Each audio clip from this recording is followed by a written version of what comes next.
moving on, I see Vikings -1.5 at Packers in Green Bay.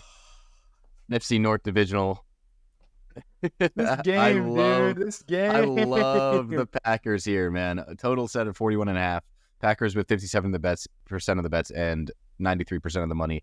I think this is a massive overreaction in the market for the Vikings beating the Niners. -1 favorites in a NFC North matchup with the Vikings looking like they should. I mean, they almost gave the game away on Monday night in San Francisco, and obviously the last-minute interception by Brock Purdy was evidence of that. But the Vikings turnovers, they're turning the ball over far too much. I mean, Kirk threw the ball into Tre'Davious Ward's arms in the first drive last week, so on Monday. So it's not like they're fixing these issues, and they have no Justin Jefferson. Large, sharp differential towards the Packers here. I think this is a great spot for the Packers to cover against a divisional dog at home, or as a divisional dog at home. Sure, I agree with you. I think it's more, I wanted the Packers to show me that they could be better than expected this season. I just haven't seen it. They haven't really looked that great to me all year round. Jordan Love's shown flashes where I understand why there's a lot of hype around him from the Packers brass, but I don't.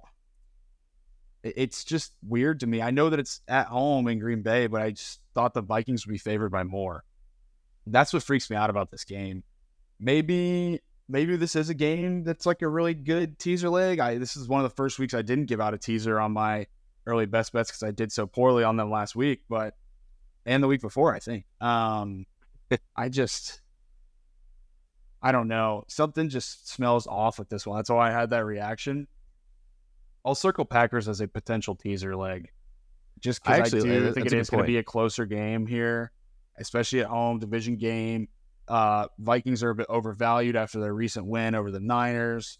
Keep in mind, though, and I wish we had talked about this and had line of sight to this. I don't know if I didn't notice it, at least in my research last week, but the Niners are awful historically in Minnesota, and that was something that when everyone on TV picked the Niners, somebody said it on Twitter. They're like, I don't understand that because they shit the bed in Minnesota every time. So I wish I could give Minnesota more credit for getting a win against one of the NFL's best teams, but this spread says otherwise.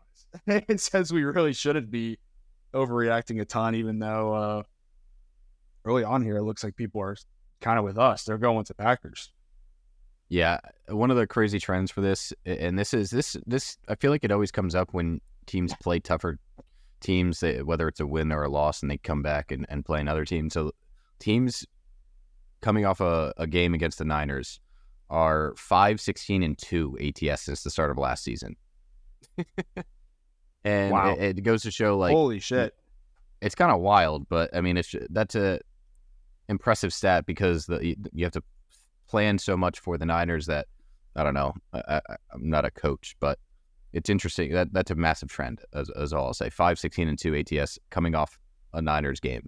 So I think this is a really tough spot for the Vikings to come into Green Bay. But I'll just leave it at that. Yeah, I'll circle this as a teaser leg. That pushes me over the edge a bit. Because I agree, there's so much energy that gets into that, and they had a little bit more time to put into that research too, because it was the night game. That was the Monday night game, right? Not the Sunday night? Correct.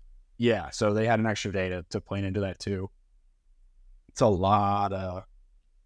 That's the proof's right there, man. Yeah, I don't have anything more to say. I think it's really solid teaser legs. So let's see what we can find on the rest of the slate to craft up a Sharpen the Public teaser. For sure. I mean, you got a nice total at 41.5 too, right? You're right in the Wong category. That's what I'm saying. It's Wong territory. It's division home dog territory. There's a lot of stuff on it. It's just the game itself smells so iffy to me. This episode comes out every Friday, and we talk about the unique public betting trends that only we talk about and have. So thank you guys for tuning in and listening. And as always, let us know on Twitter, Reddit, YouTube, now that we post these to YouTube, what your comments are, what you think, if you want to hear things differently. But yeah, thanks for listening to us blabber about sports, and we'll see you next week when we talk about our wins. Right, Andy?